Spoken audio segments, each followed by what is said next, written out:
Thank you, Mrs. Iyer. What I'd like to do this evening to start off the caucus meeting is one of the things regarding the James Monroe Elementary School rebuilding. We have an upcoming referendum, if you're not aware, on March 10th. And as information gets out about the referendum, I've asked board members who are in the community and talking to various stakeholders throughout the community about some of the concerns, some of the things that they get questioned on, and some of the aspects of the referendum. So what I'd like to do tonight is walk through a little bit of what we call the referendum facts, and it's based upon some of the most frequently asked questions that we get asked, whether it's through email or just in the supermarket.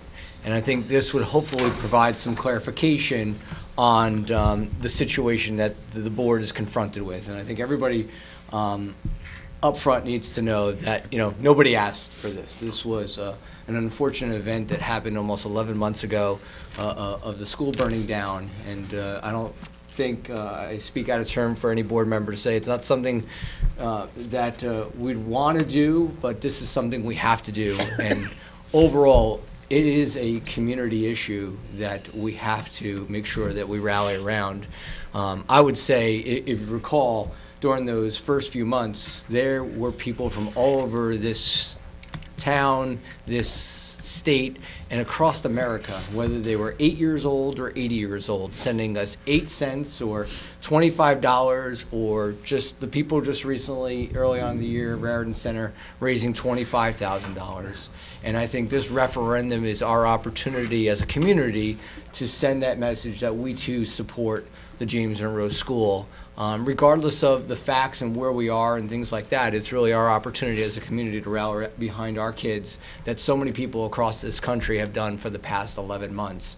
And I think that's why it's so important to put out these facts regarding the referendum and some of the questions that have been asked. So the real question, I guess, that everybody starts with is, why does the district need a referendum? And, we talk about the fire that destroyed James Monroe School back on March 22nd. At that time, there were 483 students in that school. And our architect in the design of the new school has estimated the cost to be approximately $28 million. Now, that again is an estimate based upon until we go out to bid and some other factors. So right now it is an estimate, but for someone who does it for a living, who has built schools and have built schools this size across the state, I think it's a pretty good reflection of what we see. Currently, our school insurance has offered $9.4 million that we currently have towards that school construction. And so the difference between that 28 and the 9 that were offered is what we are going to a referendum for. And the reason, two main reasons why we're putting forth a referendum to the voters is, the first is we're under this 2-year sort of time limit to build a school. And also in that 2-year time limit, our students, as many of you know, are at St. Cecilia School, which is being given to us rent-free, that we put a lot of money into, that the insurance paid, that we have a lease with them for up to 2 years. And that lease has penalties in that as well, and we want to avoid those penalties, which could estimate up to $1.9 million. The second part of a referendum is the ability to obtain approximately $4 million in state debt aid. And I think that is something, as a board, we could not pass by. Anytime, regardless of the cost of the project, any way we could get others to fund that other than the taxpayer, that was just something that the board and I felt that we needed to do. That was, we couldn't just leave that money out there, because regardless, somebody would say, well, why didn't you go after grants and things like that? This is our way of trying to secure additional funding that would not cost the taxpayers some money. So the only way that we could get that state debt aid is if we did a referendum and the voters approve that referendum on March 10th. Therefore, by passing this referendum, not only we would receive some state debt aid, we'd also avoid close to $6 million eventually that would have to be paid. And that comes from losing that $4 million, and that also comes with the penalty of the 1.9 if we go beyond our contract. So why we need a referendum. 2, we want to stay on the timeline to rebuild and get our students back in Edison and avoid the contractual issues there. Second is to ensure that we don't pay those penalties and to ensure the taxpayers that we can get state debt aid to help secure and help build the James Monroe School. The second question that comes up a lot is the problem due to the school district being underinsured? And I will say 100 times, and I think no in every language means no, so I will say the answer is no. The district was not underinsured. We have a school policy of $350 million in property insurance. In comparison to the $28 million to build the school. There's $50 million in extra expense insurance, which is significantly higher than the fire claim. So the claim, the question of whether the district was underinsured or continues to be is absolutely unequivocally false. The insurance company actually has been fantastic in some cases with the extra expenses. They would purchase buses. We've had no issues in the St. Cecilia's property and renovating that, and we're securing some additional money for lost items that our teachers have had. So the notion that we were underinsured is not the issue. The issue is ensuring that we make sure the policy is enforced in full effect. And we'll talk a little bit more about that given the lawsuit and the major victory that the district had in court this past week. Question number 3 is, why isn't the insurance company paying more towards the new school, which is really the subject of our lawsuit last week. So if you didn't know, the school was celebrating its 50th anniversary, built in 1963. And in 1963, there were different codes and requirements that are much different than the laws and codes that we have today. And the district's insurance policy is required to pay for all those code upgrades per the policy to the Board of Education. However, the insurance company, in their wisdom, was disputing a numerous amount of code upgrades and regulations, and we put forth one that was probably the most ridiculous, was they weren't going to pay for sprinklers in the school that burnt down. So the initial money that they have offered did not include any of those code upgrades, did not include any of those policies and regulations under the approvals that we had to obtain in order to secure and build a new school. So that lawsuit, actually, we asked for a very quick judgment on that, and the district last week, if you did not see in the paper, scored a major victory in that lawsuit. And it was very clear that the insurance company is liable for under the laws and codes and regulations of the policy for any of those upgrades. And that would include sprinklers, that would include gymnasium, that would include a cafeteria, that would include handicapped accessible classrooms and access points, and a lot of those per square footages for different students. So all those things add up very quickly. Their $9 million initially was about what they felt were replacement costs based upon the structure and its age. Now we hope to move forward with those laws and code upgrades to significantly increase that contribution by the insurance company. But if anybody's ever dealt with any insurance company, whether it be your bike, car, or anything, they are very good at collecting money, and they are not very good about giving their money up. It's something that I think we all have found. I mean, there are plenty of people under Hurricane Sandy that still are not in their homes and are dealing with insurance issues. So I wouldn't say it's just our insurance company. I think it's just something that's part of the insurance industry. Question 4 is, what will happen to any additional funds realized by the districts through the lawsuit? So we're asking for the referendum of $18 million. If somehow there are additional funds in the meantime for the insurance company to supply, what will happen to those? And it's very clearly in the referendum question that we're asking people to vote on, it clearly says that those funds, any funds that we obtain, whether it's through the lawsuit or anything, must go directly to pay down the debt that the voters would approve on March 10th. There is no ifs, ands, or buts. There is no wiggle room. I'm sure the attorney will tell us that as well. But unlike other ways, this is clearly written in the statement that all the money that is secured in the future will absolutely have to go to pay for the debt that would be approved on the March 10th resolution. Question number 5 is, what will the bond referendum cost the average taxpayer? So we're asking the taxpayers for approximately $18 million. And so on March 10th, that referendum will be on the ballot. That $18 million to the average home in Edison of $176,700 would be $21 per year, and that would be over 30 years.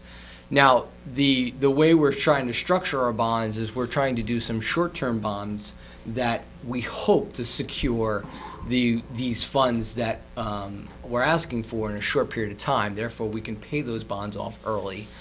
So we are trying to secure the ability to do short-term bonds so we could pay those off, because we're optimistic that we will be able to do that.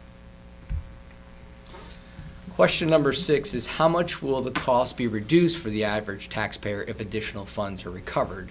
And basically, we've tried to put this in simple terms of, for every $1 million that we get above towards the $18 million, for that $21, about $1.12 per year over the 30-year period. So for just an average, for every $1 million we get, a little more than $1 comes off of that $21.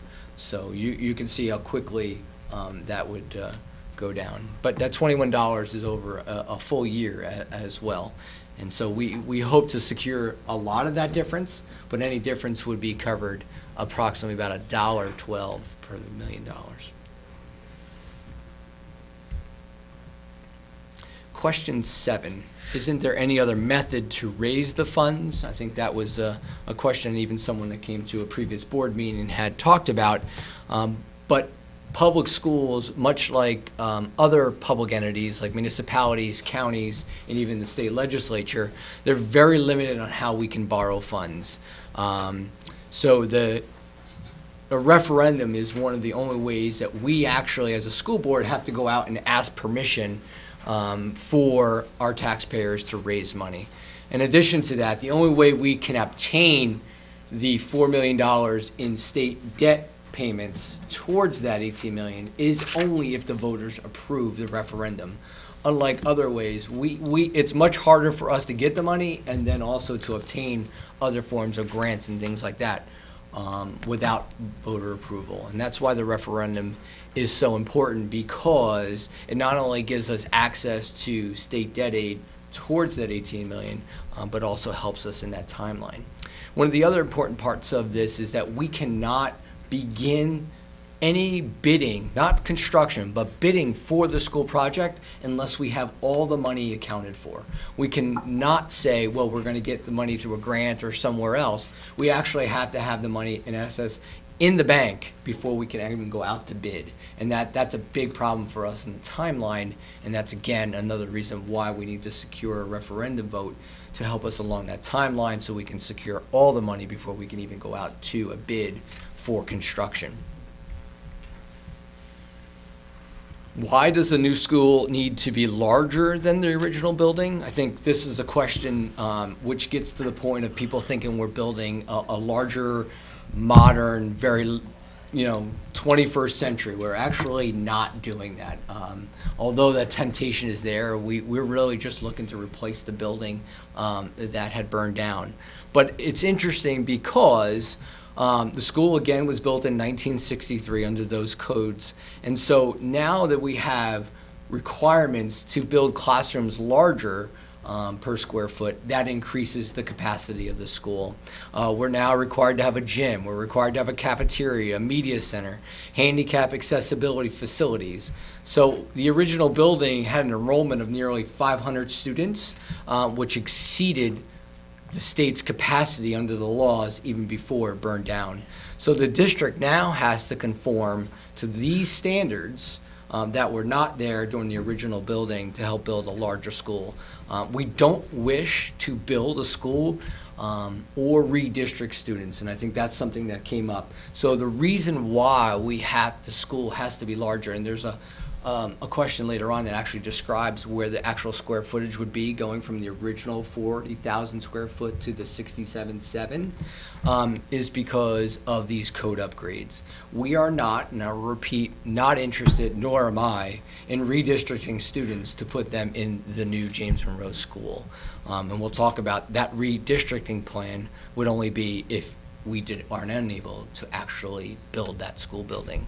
So the district wants to replace the school that was burned down, but we must be in compliance with the new codes that requires us to build additional space.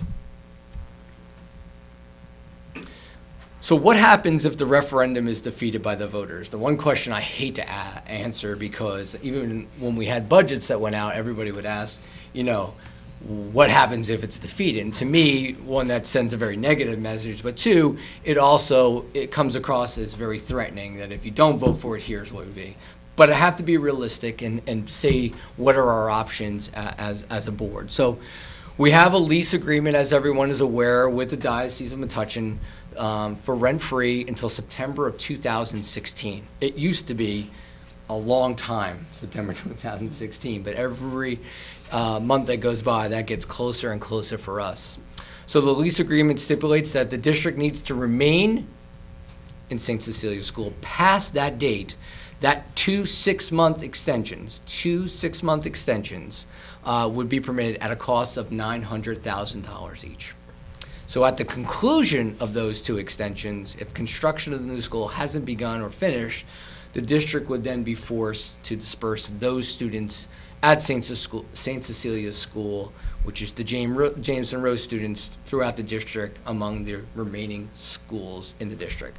This would be our only redistricting plan, and that would probably be the worst case scenario for all of us, is that if those students were able to have to go to surrounding schools that are already very much overcrowded as well.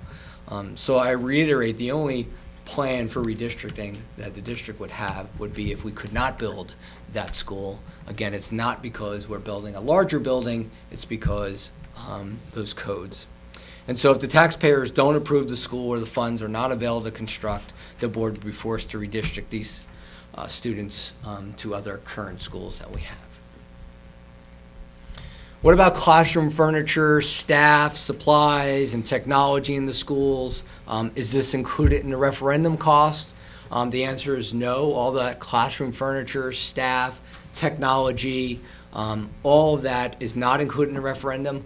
Anything that's currently housed at St. Cecilia's right now would just come over to the new school with the students. So there is no extra cost. The costs that are included, which is the last slide, is delineated. It's just the construction costs and those fees that are associated with the construction costs, which is a good thing. Question 11, what is the cost for air conditioning the new school? And this kind of goes along with that we're building this great modern school with all these bells and whistles, which is totally inaccurate. I wish I could show people what the school has. It is a very basic, but the school will have air conditioning. And if you look at the screen, you'll see that when you build new construction, if anybody's ever actually built a home, you'll notice that all those things that go into construction, they're less cost because some of the infrastructure is already there. So we must provide heat. So the ductwork and all those labor costs are already established. Air conditioning is really going to cost the district for this school $250,000. Now, granted, that's a lot of money, but when you talk about a $28 million project of what $250,000 represents, I'm sure that you would put that in perspective, that it's not a huge bells and whistles. And I think we would be not in a good position if we didn't move forward with that aspect of the project for that relative cost, given that most of the construction of a new school would already include the infrastructure for that.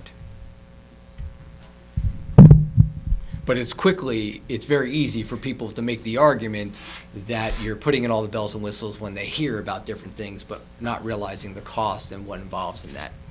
So why is the school going from 40,000 square feet to 67,700? I think it's actually 67,772 to be accurate. And so what the screen slide depicts is the additional square footage has to do with state codes and regulations that must be met. And so I've sort of categorized them in the different areas.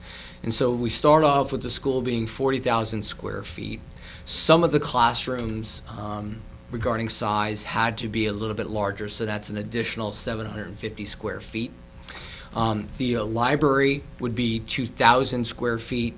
We're required to have a cafeteria and a kitchen, which is another 2,000 square feet.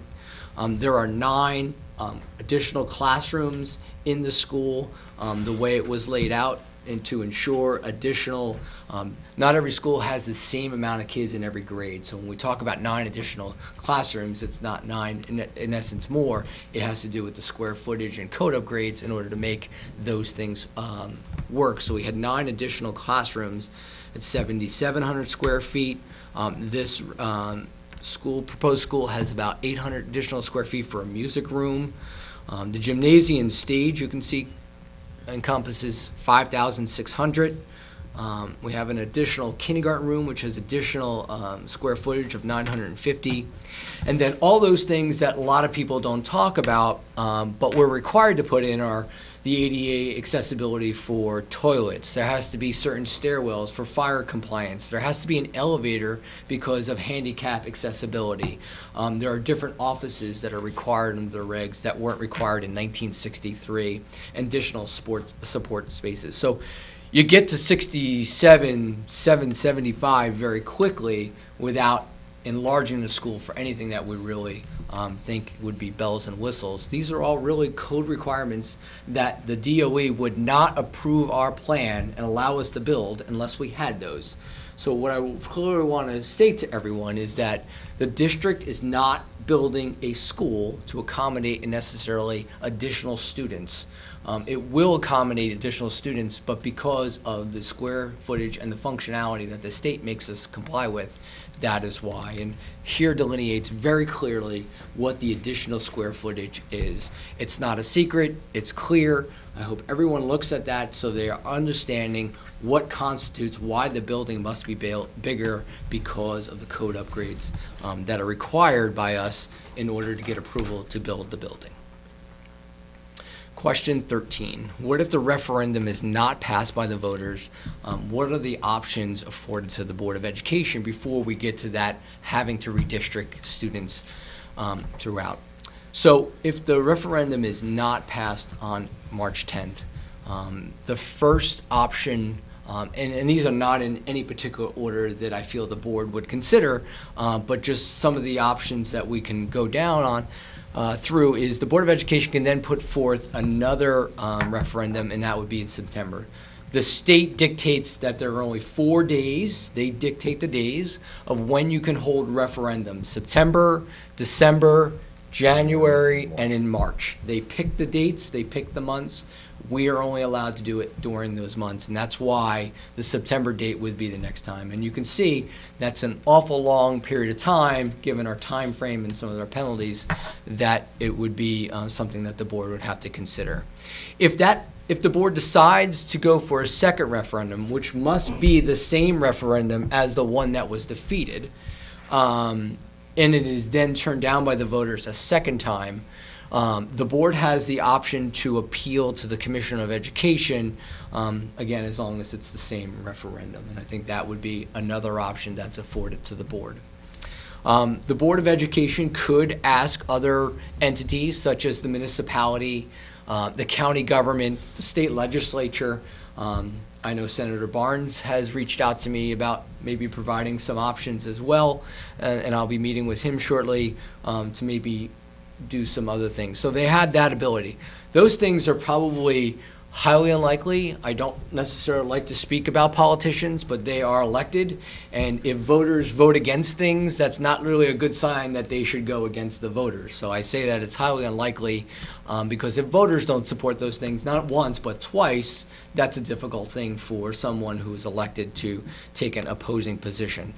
And then quite frankly, those even if one of those entities agreed, those things take a long time, probably longer than a referendum would take to put them into place. And so that eats away at the timeline as well. And then I think the last option for the board is not to construct a new school. And I hate to say that, but that's a reality of what we have to deal with. And then again, those students would be redistricted to any of the current schools in the district that could house those students. We work very hard I would say the staff at James Monroe worked very hard to ensure one of the first things is to keep those students together. And to do this now, I think would break the pride of the school and the 50 years of that school, and that would probably be the most significant thing that this board would have to do if that came to that. But those are the realistic options that the board has before them if on March 10th the voters have decided not to pass that referendum.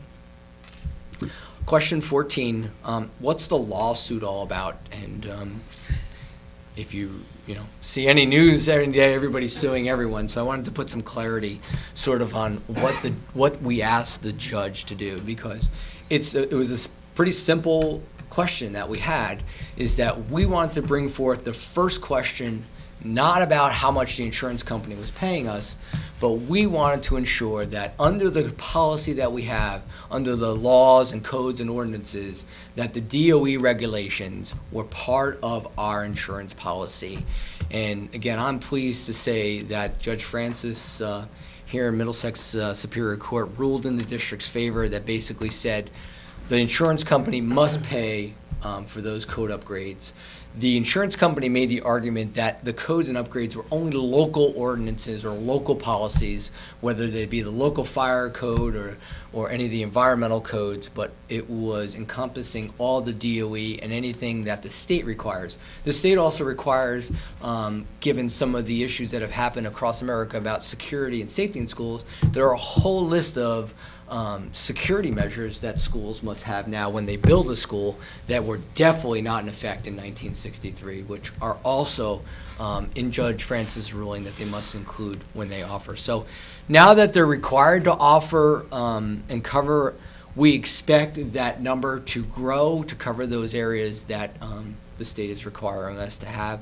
But we're also further asking the judge, which is now moving forward, the second part is to mediate the rest of the technical value, the replacement costs of the school. And that goes to the fact of a 1963 school compared to a 2016 school.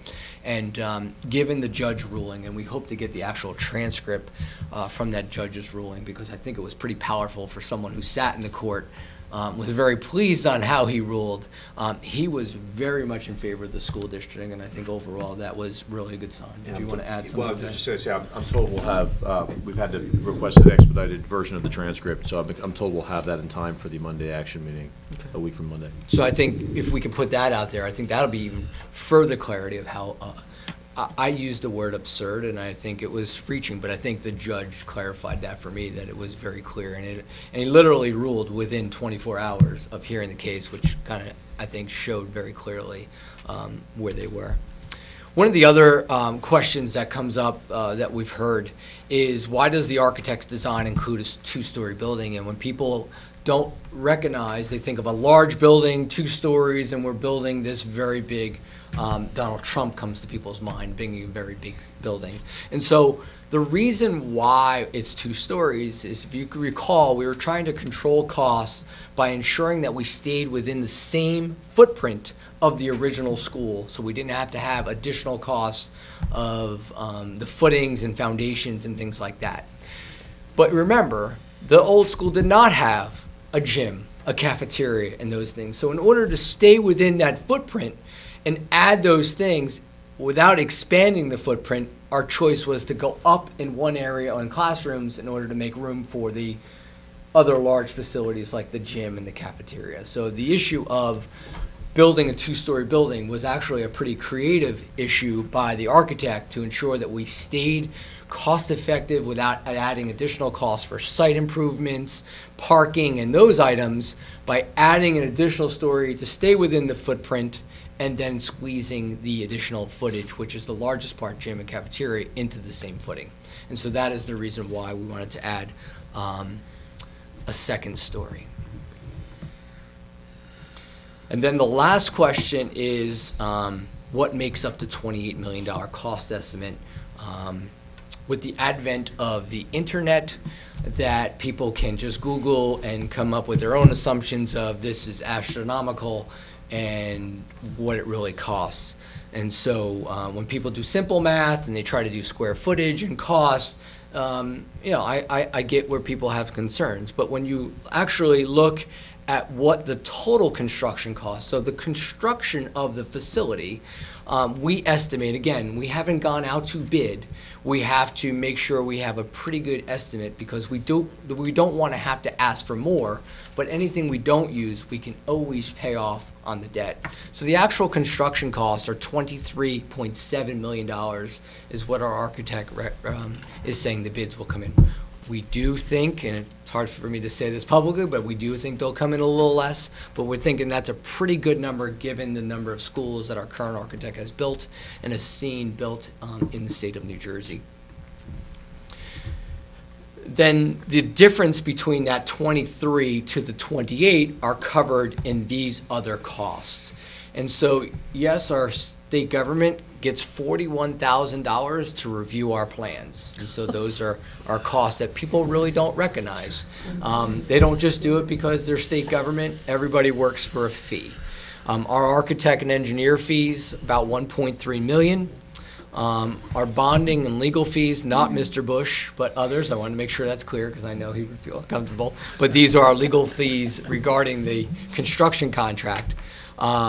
Those are all pretty much set. The construction management fee is something that the board can consider, and it is an estimate. They don't necessarily have to have that. We put that in there as something that we believe, given the construction of a school, that would be necessary. It won't necessarily be, we think, a pretty good estimate of where we're at. There are environmental fees that we have to pay for surveys and tests that need to be done. And then the other area that the board does have some flexibility is we put in part of that is a 10% cost contingency because things do happen, unforeseen things. And that is required in any project we do, regardless of the size. Now, the board does have some leeway on those things, but just like in your household budgets, the less you save and something the more that you have to worry about as it's being built. We could reduce that to 5%. And take that risk, which would lower that $1 million, but we believe a 10% cost contingency right now is sort of what the architects and our people, our professionals have requested that we put in there, but I just want to be as clear and honest as I can. Those are areas that the board has some flexibility in. And so that constitutes the other $4.3 million cost. So when people try to do this, the cost per square foot and things like that, it's really back on the construction costs and then ultimately not on these, what we call those soft costs that the board would have to pay in order to do the project. So you can see construction costs, other costs, how we get to our total project costs, and ultimately why we're asking for the difference between what we've received, about 9.4, to what we're asking the voters to approve, the $18 million on March 10th. And so ultimately that is the rendition of the drawing.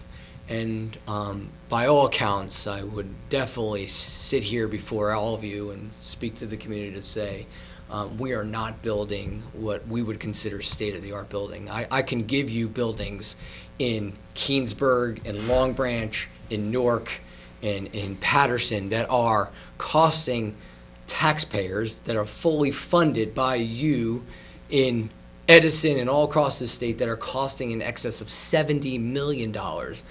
That is what we would call an excessive building. What we are trying to do is replace a school that burned to the ground, that none of us, unfortunately, would want to happen, but did happen. And we're asking for the voters and the community to rally behind our school to help us along this timeline that becomes shorter and shorter, but also to help themselves by not paying that penalty and not paying for the state debt aid that we can absorb by passing a referendum.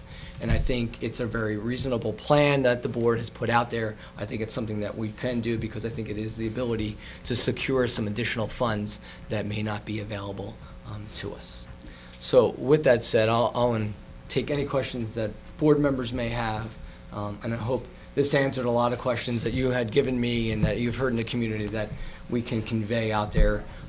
I intend to go before the town council on February 23rd to do a similar presentation, I've also asked town council members if they would provide me with some questions that they're being asked as well as members of the community, so I can address them at 6 o'clock on the 23rd to ensure people that what we're doing is the right thing, fair, reasonable, and ultimately for the opportunity to get on the timetable to build this school so we don't have additional costs that we don't necessarily need. I'll pause at that. Board members, any questions, comments? Mr. Shi. Will there be any penalties if we prepay the bond earlier? The answer is no. We actually structured that we will have no penalties, and we've actually, as I said earlier, structured the bonds for short-term bonds so we do not have the inability not to pay them off incomplete if we could. Ms. Harris? I had seen someone post that they did a Google search on the average cost of per square foot of the average school, and it was $148 per square foot. And here, doing the math, it's about $400 per square foot. And I wanted to know if there, if you know anything about, about that's a big difference, obviously. And I wanted to know if you know anything about the, how that stacks up, $400 per square foot. So the if you do our construction costs versus the square footage, it's actually less than 400 square foot. I think we did somewhere $341 a square foot. I don't know anywhere in New Jersey that might be in. I don't even know where you would find $1.48. I respectfully say that anybody that may post it could have been a 4-year-old that was posting, so they wouldn't know the difference, and that if that would be clear. And if someone's not willing to put their name, I think I wouldn't trust the math. But I don't know anybody. If you could build it for $1.48, I would love to hear from them. If I'm not mistaken, I think what they're probably talking about, it's actually 143. That's the amount the state says is the eligible cost. We get 40% of $143 a square foot. But I don't think there's anywhere in the state, and I don't even know if in the country, at 143 a square foot. But that's what they base the actual eligible costs on, $143 a square foot. So we never, and that's why the amount to get, you hear a lot about 40% of the cost. It's never 40% of the total cost. It's based upon what Ms. Harris had maybe said about her question. It may be on the state sort of caps what you will pay per square foot, and that's what you get the 40% on. So that's where maybe the $1.40 came from. It's definitely not construction costs in the state of New Jersey. I hope that clarifies that. Ms. Ains? I have 2 questions. When we met last month, when we had our caucus meeting, before we had moved the election, we were going to have the opportunity to have our second vote in April because there was a school election. Now that we can't do that until September, that obviously is a year from the time that the children would have to move into that school. I know you don't have experience going to the DOE on a case like this, but do you have any idea time-wise if it shouldn't pass in September and we had to go to the commissioner? I mean, would you consider, I guess an option is to pay the first 6 months for the $900,000 and keep the students where they are and then moving them into the new school? Would that even be feasible within that year, or do you have any idea? So I just want to make sure I understand your question. So you're saying if the school is constructed, are we going to pay that If we're the not second referendum is held in September and it doesn't pass, and you have to go to the commissioner, there? Okay.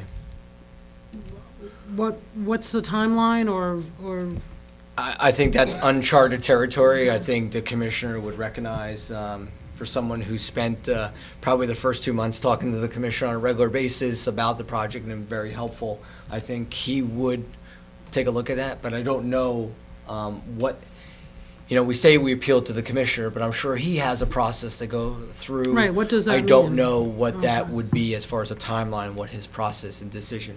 I don't know if, Jonathan, you have any idea if he can just wave his magic wand and say yes, or does he have to go through a series of tests and protocols, or even the State Board of Education at some point? It's up to the commissioner at that point. I mean, you just don't know. It's a rare event. It does happen. I've seen it happen. I've also seen it happen where the commissioner has rejected, approval after 2 failed referendums, and the boards have gone out for 3. And maybe more, although I haven't looked at this in a while. There's no guarantee in this process. I think Dan has experience, because the district actually has commissioner appealed Yeah, construction. we've had, back in the day, back in 1997 and 2003, we actually went, after, we had 2 referendums go down, we went to the commissioner, and what they called it at that time was a commissioner-approved lease purchase. But it was a 20-year lease purchase, just like a referendum was passed. We got that service aid for it, but we can't do it that way. This would be a little different now, because the commissioner-approved lease purchase option went away. But when we had to actually go down to Trenton, we had to state our case to a committee that was there, including the commissioner, and if they bought into our argument of why we needed these things, they gave it to us, and we got it pretty quickly. But in this case, since it's a different process altogether, if we had the referendum in September defeated again, we sent it to the commissioner. If we got it back in 60 days, I'd be shocked.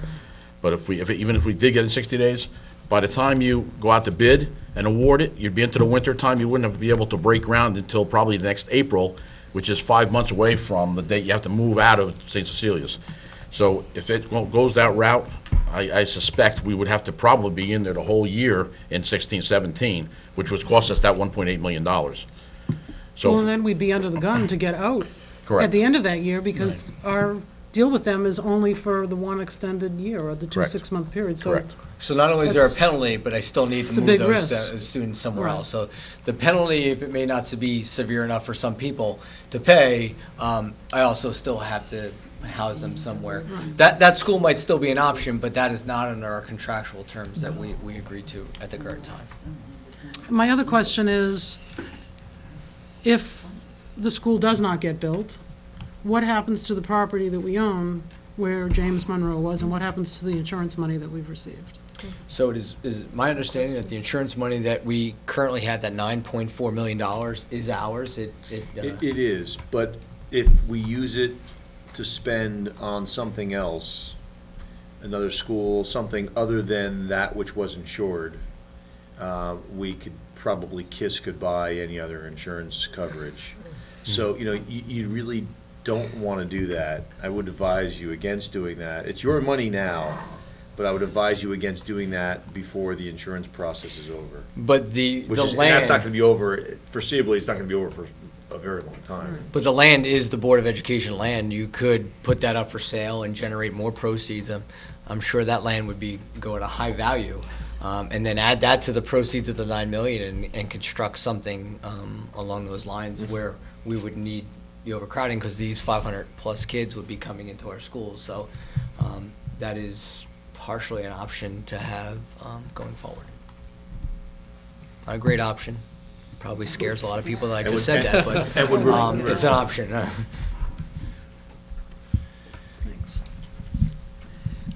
I'm just going to say, I did go to the courthouse last week because I wanted to hear what the judge had to say. I could not believe how positive and forward-moving Judge Francis was on every issue, right down the line. I thought I was hearing things, and I didn't even sit with them. I sat all by myself. Chose not to. We had to do it. Well, I figured I might embarrass you or something. I have a lucky But- seat, I think, in the courtroom that I'm going to sit in. But Judge Francis, he is a very perceptive judge. After, we had someone in this township pass away this past week, and her son called me to get some information about his mother, because we were in some organizations together. And going through my files, I found a letter from Judge Francis to me, and I want to know, should I frame his signature? Not yet, but you can start the process. I tell you, he is an impressive man. We should be so fortunate that he was the one who decided the case, and he chose to take it. He's the assignment judge. Any other board comments? Dr. O'Malley, thank you so much for doing this presentation. I think that there are a lot of questions board members have been getting from the community, and this is not a James Monroe problem. This is an Edison problem. and it's one that we have the opportunity to assist with on March 10th. If we don't pass this referendum, and we are forced to stay in St. Cecilia's for the 2 6-month extensions, that's $1.8 million that will come out of our budget. And that's not something that we want to go to. We want to make sure that these students are back in their neighborhood school and that the school is built to code. So as Dr. O'Malley said, this is not going to be a state-of-the-art school, but it will be built to code. What the air conditioning will give us, quite frankly, is an opportunity to have summer school, a senior center, at other times. It will be a location that the community, the Edison community, can use. So we hope that you will use the opportunity on March 10th to get out the vote and help these kids to get back into their neighborhood.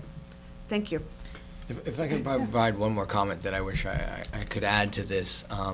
There's been so many people going through this for 11 months. There's nobody that lives this every day, 24 hours a day than me on a daily basis. But the people that the day after the fire and the subsequent days after, the staff of that school are sort of the people we don't talk a lot about, and they've done so much and worked so hard on multiple moves, not to Middlesex and Middlesex to St. Cecilia's on a daily basis.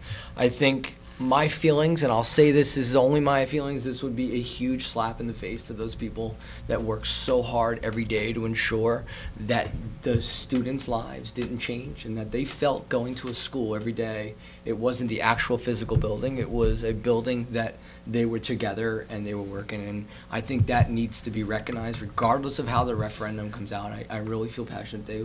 The people that work there every day and what they've done really deserve a lot of credit. And this would be, in my opinion, one of the best ways for this community to say thank you to those people. And I think that's an important part, to recognize those staff members and all of them. And it's everyone from the principal to the custodian and the music teacher on forward. So I think that needs to be recognized throughout that.